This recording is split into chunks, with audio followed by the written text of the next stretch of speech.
that serotonin, light it up when the dark comes rolling. Heart wide open, let it all show. Little bit of love and we let it grow.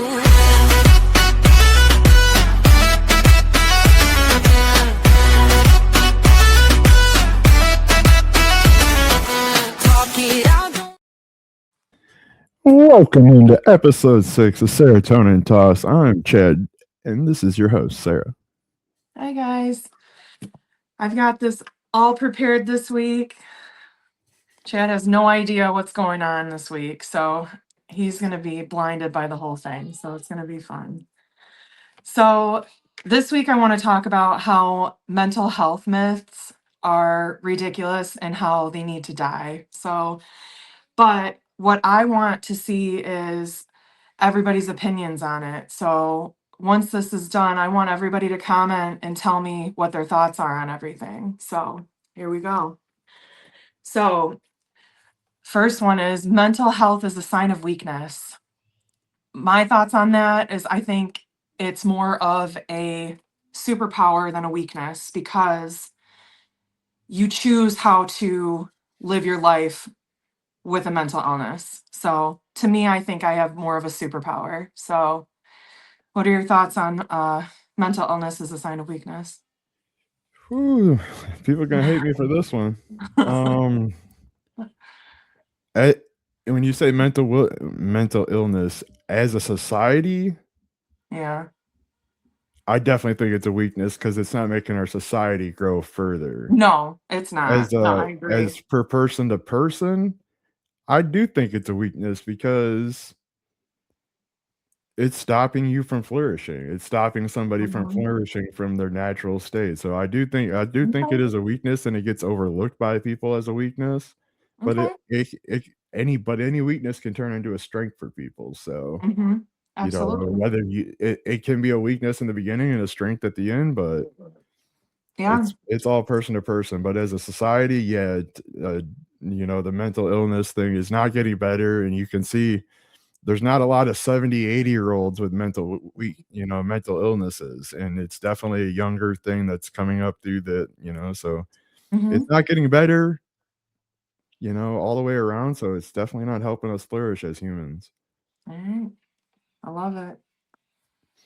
All right. This one, thinking positive does not fix everything. I somewhat agree with it, but um, if you have a state of mind of positivity, sometimes things happen in a positive way.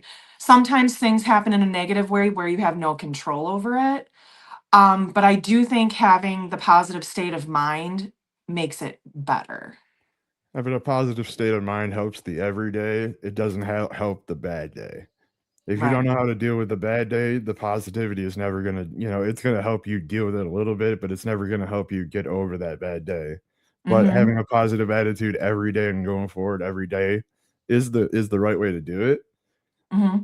But it's also the way, you still have to find out how to deal with the bad days. Mm-hmm. Positivity is not just gonna get you through them days, like the really bad days. You lose a job, a family member dies. Being positive about that kind of thing is not gonna make your day better. Mm-hmm. You know what I'm saying? "Oh, I lost my job, time to go get a burger and hang out with the boys." It's Right. it's not that tight. So it's definitely another day by day scenario, really. hmm Yeah. I mean, I feel like right now everybody has to just take it one day at a time, no matter what their situations in their lives are. So Yeah, even positive people lose job and family members and puppies and, like, it anything. happens. You're not if you so being able to think is the only way you're gonna get out of that either way. So whether you're a positive thinker or a hmm negative thinker. Yeah, I agree. All right. Therapy is only for people in crisis. Um, I've been going to therapy for a while, and I feel like I go to therapy once a week, and it has made things better for me, and I'm not in crisis. I think it is for everyday people that don't even have a mental illness that just are living an everyday life. What do you I think? agree. It's, you know to say therapy, your therapy is different than my therapy. Your therapy is going to talk to someone, Mhm. having conversations. Mine's going sitting in the deer blind, sitting in the goose blind, so Yep. fishing on the boat. So Yep. everybody's got their own type of theory, you know, people who they talk to. I just enjoy talking to the people that I'm out there doing that type of stuff with. So Mhm. that's where I get my therapy. Yeah. I mean, even though I go to therapy once a week to talk to somebody, doing this podcast is therapy for me. This is amazing, like, that I get to literally do this with the love of my life and be able to talk about my everyday life and what I Exactly. deal with. So, all right. So, this is a good one. If someone is smiling, they're completely fine. It comes back to that whole positive attitude. Like if you Yeah. know the person and you can tell whether they're renting a fake smile or not, or they're Mhm. just putting it on for the day to get on. Like that all comes person to person, I guess, if you'd ask me. Well, what But about smiling celebrities? is smiling is the best cover for everything, really. Absolutely. What about celebrities though? Like all those celebrities that, they're getting their pictures taken, they're smiling all the time, and then all of a sudden they're gone. Like it's it's a scary thought. I feel like there's a lot of people out there that pretend to be happy just to please others. And you can't do that. You have to be able to talk to people and express how you're actually feeling. You don't have to pretend to be happy, Right. you know? It's who are you pretending for though? Are you pretending for other people or yourself? Because that's the true unhappiness is if you're pretending for yourself. Yeah. I mean, you can pretend for yourself because a lot of people sometimes, if they pretend that they're happy, they don't have to deal with the reality. They don't have to go to therapy. They don't have to take medicine. They don't have to do, all those things because it's a lot of work, Right. you know. All right. How about um mental illness isn't real? To me, it like well like I mean, I did research on this too. So it could be biological, it could be social factors, it could be um, just, I feel like it's real, but I think it could go to an extreme as well, more than it needs to. Well, unfortunately, most of the time when you see all the fake stuff, you see it on social media and stuff. Hmm. You don't really get a candid video, of in it, like I did with you, like when with your spin out. Like most people don't Hmm. see that stuff because all social media is the highlight of people's life. Hmm. You never Yeah. see, you don't see the low lives and all that stuff. So even if you posted that you were doing bad or something, people really don't get it. Hmm. Yeah. Um, Talking about mental health makes things worse. It can definitely bring up stuff you didn't really want to talk about. A Yeah. lot of times people are gonna find out once they open up something, it's just like songwriting. Sure. Once you hear a beat or you hear a lyric, you never know where that lyric can go from there. So you're by talking about it, you're always testing the waters, that thin ice of, putting yourself back into a scenario where you gotta relive them, the Hmm. action. Yeah. It's not so much reliving the thoughts of the time, it's having to relive your actions that you're mentally telling yourself you're not happy with. Hmm. So, Yeah. it's never really thoughts and it's always people's reactions that they're mad at, and that's the thoughts they come back to. It's never the thoughts they have. Yeah. Like, to me, I feel like talking about any like bad thing that's happened, the last time I went to the hospital and stuff like that, I don't see the point in doing that. I see more of discussing where I'm at now in this Yeah, you very did all the moment. talking you needed to do while you were there. Yeah. Now that you're out, it has to be focused in on Yeah, where can I just go from here? living my everyday life, just being able to function, which I feel like I'm doing the best that I can. So B plus. thanks. I'll take it. How about people with mental illness can just snap out of it? To me, that is it's tricky because, you know, some people can deal with mental illness without taking medication. Some people can't. I can't. I have to take medication to be able to be myself, which is a horrible way to say it, but it's the truth. I mean, without this medication, I would be spiraling again. I would be in the hospital again constantly, and I don't want to live my life like that. I want to be able to be home with my family and take my son to the park and go on date nights with my husband and just do the things that I've always wanted to do. And I just don't really think people can just snap out of it. I don't know. What do you think? This might be a little triggering to some people too, but they do call it mood swings for a reason. Mm-hmm. Yeah, So absolutely. I believe if you can slip into a mood, Mm-hmm. you can talk yourself out of slipping out of a mood.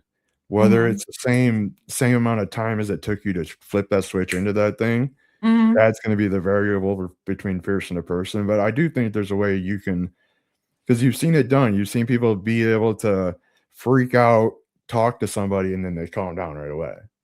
You Yeah. know, where maybe it's not necessarily talking to somebody and you have to think it out yourself, Mm-hmm. but I do think there's a way for people to do it, whether people are strong enough to get to that point on their own. Sure. That's the key. That's the password. Yeah. But Okay. I do think people can do it because I've seen it Okay. done, with help, and Mm-hmm. I feel like I've done it myself. I Yeah. would like losing sports bets or, doing other things. I always tell myself, "You could be mad for 5 minutes, but Mm-hmm. how can you be mad at anything for longer than 5 minutes, really?" You know what I'm saying? Like, Right. you just let it go through, you lost the bet. Yeah, sure. Mm-hmm. Be mad about it for 5 minutes, how it happened. They Yeah. hit a home run in the ninth inning, it was a heartbreaker, you should have never lost, blah, blah, blah, stuff like that. Like, Yeah. that 5 minutes, I think if you could do that on almost any situation, that's why people count. That's why people, there's ways to do it. It's whether or not if you're a strong enough person to pull yourself out of your own hole. Yeah. Yeah. I think And so. that takes all the preparation when you're not going through that. So when you're not having a spiral, it's about building that patience. It's about building your, Mm-hmm. when it's not affected, so you Sure. have it as a backup. So like doing the things that make you feel better. Doing the things that make you feel better, doing the things that make you stronger as a person. Even Sure. if it doesn't show right now, like Mhm. training yourself to think out of stuff, like when you feel that frustration and stuff, don't Mhm. rely on, "I gotta call my friend, I gotta call my mom." Sit there and think Mhm. of a way to think about it yourself and get over it yourself, Sure. and then sharing that experience will be more gratifying to you too. Like, "It was this moment, and I thought about it, and I was getting really upset. I've dealt with it. Mhm. Take a breath," and now you can explain it to people, and you get a better Yeah. gratification than putting your problems on somebody, having them try to help you think it through, where if you built it yourself, you're building a better human inside too at the same time.